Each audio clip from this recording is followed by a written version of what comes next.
First up, though, is the big find this week from Judicial Watch's lawsuit to get access to Hillary Clinton's emails. We have many lawsuits that impact on her emails, and of course it was Judicial Watch that uncovered the Clinton email scandal. So everything that happened because of the Clinton email scandal was as a result of Judicial Watch's actions in terms of uncovering the Clinton email scandal, getting the Clinton emails out there, getting court discovery where Clinton officials had to come in and explain themselves or refuse to explain themselves, and then uncovering the details of the emails that show the mishandling of classified information and infamously pay to play as well at the Clinton State Department, where Clinton Foundation donors and other Clinton money people were taken care of with favors at the State Department, some outrageous stuff. So Hillary Clinton, as you may recall, had 60+ thousand emails on her system, her non-governmental system, where she was conducting all of her government business in absolute violation of the law, and she didn't want anyone to know about those, and Judicial Watch was the one that uncovered that, or was the group that uncovered that. And so there were 30,000 emails the State Department had gotten from Hillary Clinton, and she said, well, I deleted the 33,000 other emails. Now, of course, I never believed that they were deleted, but nevertheless, there was an investigation as to what the FBI, there was an investigation by the FBI. They didn't want to prosecute her, but at least they went through the motions of trying to find the emails that she says she deleted. So they were able to recover some of those emails and otherwise find them elsewhere. So the 33,000 emails she deleted were in part recovered thanks to pressure from Judicial Watch, and the only reason we're getting access to them now is due to a Judicial Watch lawsuit. And that lawsuit has resulted in the release of records and Clinton email records that she tried to delete or otherwise hide. And we've already shown previously that she had classified information among those records that she deleted. So not only was Hillary Clinton keeping classified information illegally on this system and sharing it and receiving it, but then she deleted those records once it became clear that the jig was up, which would lead to more prosecutions and investigations that the Justice Department was being honestly and fairly run during the Obama administration, or being run at all during this current administration by the current leadership, which is out to lunch completely on this Clinton email matter. So Judicial Watch keeps on doing the work. So you don't have the Justice Department isn't doing anything, Congress isn't doing anything, and it's Judicial Watch that's forcing the State Department to disclose these emails that they retrieved as a result of the FBI doing this search of the emails Clinton tried to delete. And we've uncovered 5 new classified emails in the latest batches of emails the State Department has produced to Judicial Watch. They include emails about, let's see what they include emails about. June 7th, 2011, Hillary Clinton received classified information from former British Prime Minister Tony Blair, which Blair also forwarded to Jake Sullivan, another top Clinton State Department official. So in terms of Clinton getting away with classified mishandling crimes, she's not the only one. Other top officials in the State Department should have been criminally investigated as well when prosecuted. The email is about Blair's Middle East negotiations with Israel, the Palestinians, and the French. Sensitive stuff, classified, on Hillary's server. June 26, 2010, Clinton's Deputy Chief of Staff, Jake Sullivan again, sent classified information via his unsecure BlackBerry to Huma Abedin's State Department's email account that he's earlier sent to Clinton and Abedin's non-ClintonEmail.com account. So he was sending classified information all over the place, contrary to the regulations and to law. And those, again, those emails were about UK negotiations on the situation in Northern Ireland. There's emails including a memo from Sidney Blumenthal. Now, Sidney Blumenthal was a close friend of Hillary Clinton. Sidney worked for her in the Clinton White House, and he's just a terrible political operative. He was so distasteful a political operative that even the Obama White House didn't want him in the State Department.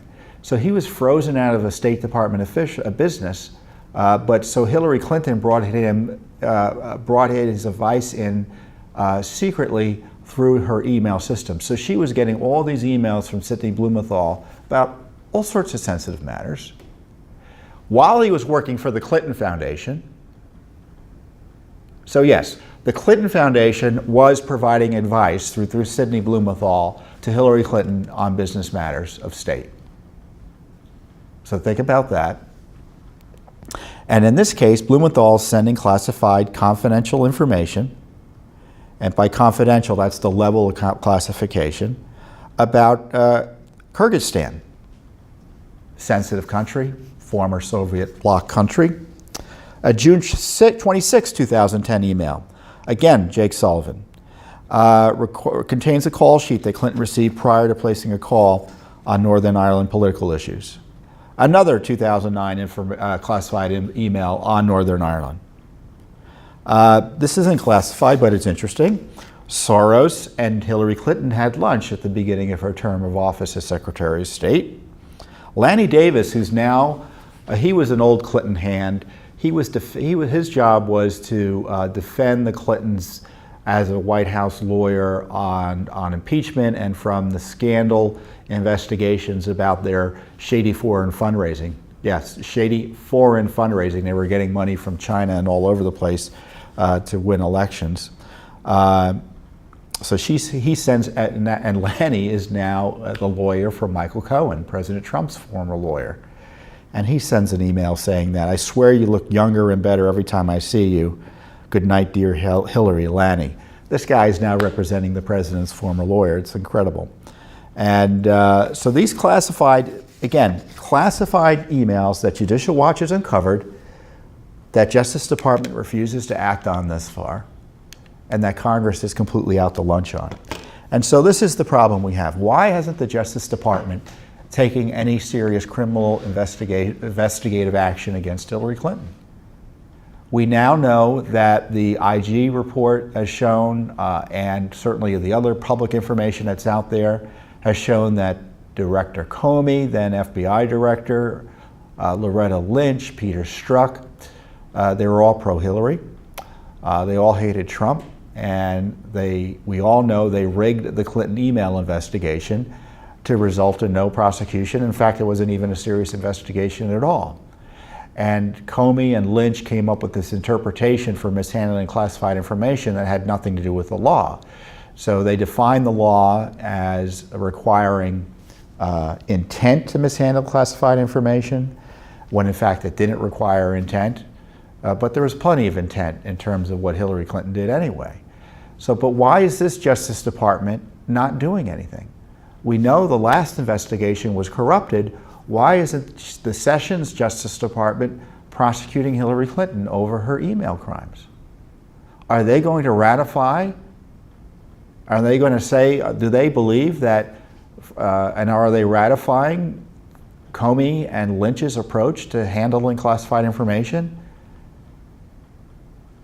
Recall, some of the classified information on Hillary Clinton's email server, again, non-secure, was of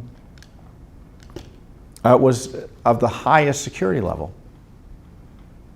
It was compartmentalized, secure information. Top secret. 22 instances of that.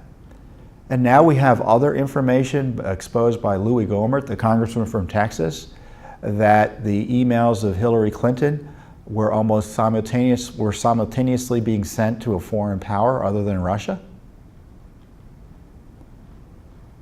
She can bet foreign actors knew her system was compromised. And there's classified information on her system, and it's being released to Judicial Watch.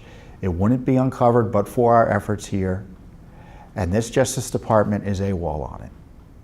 And I think we need to ask General Sessions, Rod Rosenstein. I don't know if Sessions is recused from this or not.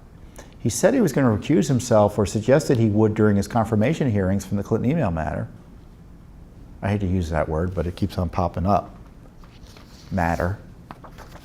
But I don't know if he's recused or not. He might as well be recused. Nothing's happening. Look, if you were anyone else but Hillary Clinton, you would have been arrested if you had the type of classified information in the volume she had despite the warnings that were given to her, on your system. In fact, there are many instances, and President Trump just pardoned someone who was convicted for doing less than what Hillary Clinton did. The fact that she hasn't been prosecuted, let alone arrested, is a miscarriage of justice thus far. This Justice Department needs to be held accountable.